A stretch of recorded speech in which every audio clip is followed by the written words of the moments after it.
Looking for a dual SIM phone means you're automatically narrowing down your choices. One of the new kids on the block in the dual SIM world is the Sony Xperia E Dual. How does it hold up? Find out in our review. Hey everybody, I'm Chris Wook.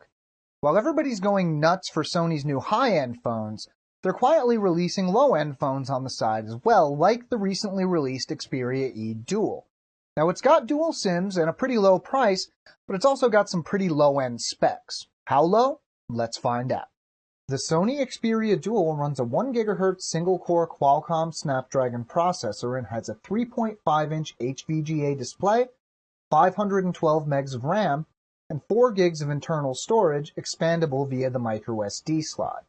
It features a 3.2 megapixel rear-facing camera and is powered by a 1500 mAh battery. The Xperia E Dual has a classy look that is more in line with older Xperia devices than the new high-end models everybody's talking about. The angular design, glossy finish, and color-changing illumination bar all add up to a phone that has an interesting look. The phone feels pretty solid, if a little weighty, and has a short, chunky look. All the hardware buttons, which are the volume, power, and dedicated camera buttons, are located on the right side, while the headphone jack is on top and the micro USB port is on the left side. The display is definitely the lowest quality feature of the Xperia E Dual. Even at 3.5 inches, the 480 by 320 resolution and pixel density of 165 ppi just doesn't look nice. Pixelation is apparent in a lot of places and leaves text a little difficult to read.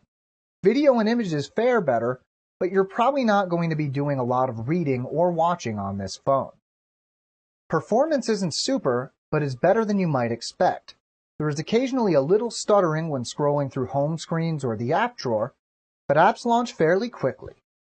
Antutu benchmarks averaged a score of around 5,500, and Epic Citadel averaged 29 FPS, but keep in mind it wasn't pushing too many pixels. Unlike the standard Xperia E, which runs Jelly Bean, the Dual runs Ice Cream Sandwich. A Jelly Bean update could be on the way, but considering it could have shipped with it, I wouldn't hold my breath for an update. Sony has skinned the interface with a themable overlay, which you may or may not like. Besides the usual Google apps, Sony has included a few other apps like Walkman, its music player. Other apps include Office Suite 6 and Track ID. The 3.2 megapixel camera isn't very impressive.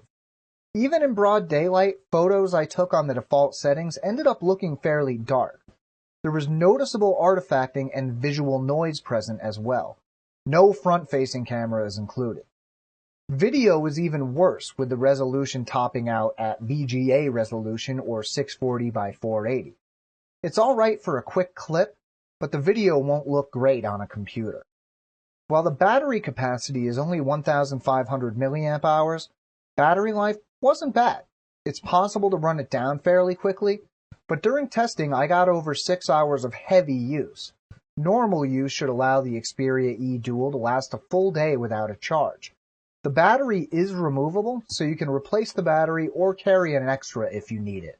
Basically, if you're looking for an inexpensive dual SIM phone, you'll be hard-pressed to find a better deal than the Sony Xperia E Dual.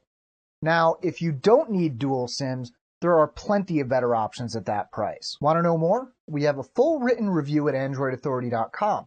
You can find the link in this video's description. Now, we have new videos going up all the time, so if you don't want to miss anything, you might want to subscribe to our channel.